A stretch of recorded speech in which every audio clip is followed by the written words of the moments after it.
श्री गणेशाय नमः। श्री शिव महापुराणे पंचमायुमा संहितायाम अध्याय विंशो अध्याय। हिंदी अनुवाद। व्यास जी ने कहा, स्वभाव से ही ब्राह्मण तत्व दुर्लभ है। ईश्वर के मुख से ब्राह्मण, भुजाओं से क्षत्रिय और जंघाओं से वैश्य वर्णन उत्पन्न हुआ। पैरों से शूद्र वर्णन की उत्पत्ति हुई, ऐसा उनके मुख से सुना गया है। इससे नीचे के स्थानों में क्या होता है उसे कहो।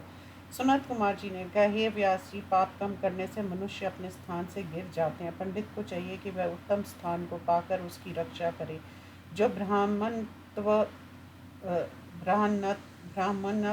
को छोड़कर क्षत्रिय योनि में पैदा होता है, वह ब्राह्मणत्व से गिरकर क्षत्रियत्व को प्राप्त हो जाता है। धर्म का सेवन करने से मूर्ख प्राणी हजारों जन्म तक जन्म मरण के चक्कर में पड़कर अंधकार में प्रविष्ट हो जाता है।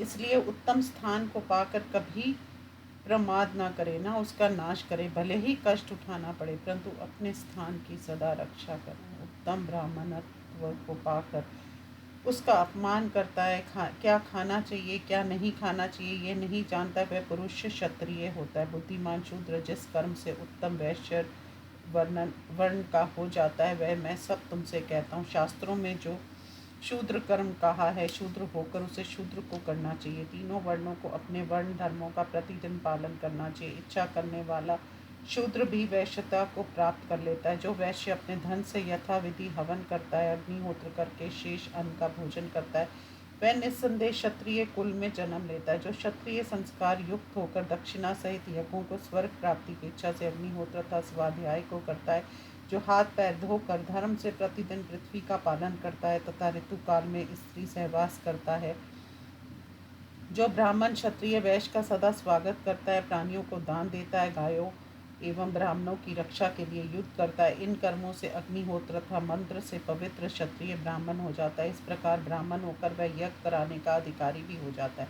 अपने कर्म में तत्पर, सत्यवादी तथा जितेंद्रिय होकर स्वर्ग में देवताओं का भी प्यारा हो जाता है। मुनिवर, ब्राह्मण तत्व अति दुर्लभ है। यह मनुष्यों को बड़ी कठिनाइयों से मिलता है। ब्राह्मणत्व मिल जाने पर मोक्ष पर्यंत सब कुछ मिल जाता है। इसलिए धर्म तत्पर होकर ब्राह्मण को ब्राह्मणत्व की रक्षा करनी चाहिए, क्योंकि ये सभी वर्णों का उत्तम साधन है। व्यास जी ने कहा, हे मुनिवर, आप तो उपदेश देने वालों में श्रेष्ठ है। मैं युद्ध का महात्म्य सुनना चाहता हूँ, उसे आप सुनाइए। सनत कुमार जी ने कहा, पर्याप्त दक्षिणा देकर किए गए अग्नि, क्षोत्र आदि भागों से वह फल नहीं मिलता जो फल युद्ध भूमि में मिलता है। यज्ञ कर्म के तत्व को जानने वालों ने ऐसा कहा है, इसलिए मैं तुमसे शस्त्र जीवियों के फल को कहता हूँ। जो शूर पुरुष दूसरे की सेना को मसल देना चाहता है, उसे धर्म, यश तथा अर्थ लाभ होता है।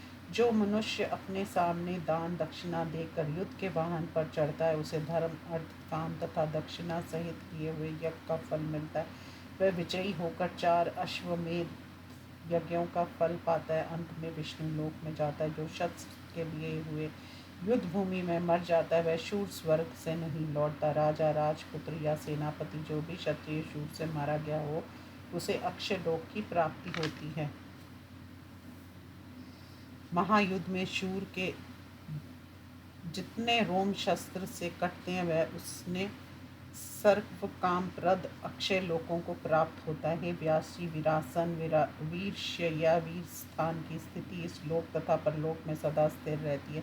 जो मनुष्य गाय ब्राह्मण अपने स्थान तथा अपने स्वामी के लिए प्राण त्याग करते हैं, वह उस प्रकार सुखी होते हैं जैसे पुण्य आत्मा।